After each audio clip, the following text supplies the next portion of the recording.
وعباد الرحمن الذين يمشون على الأرض هونا وإذا خاطبهم الجاهلون قالوا سلاما والذين يبيتون لربهم سجدا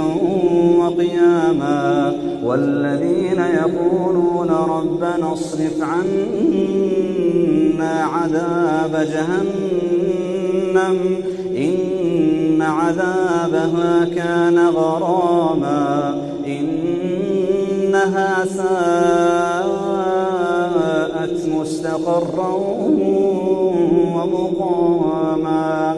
والذين إذا أنفقوا لم يسرفوا ولم يقتروا وكان بين ذلك قواما والذين لا يدعون مع الله إلها آخر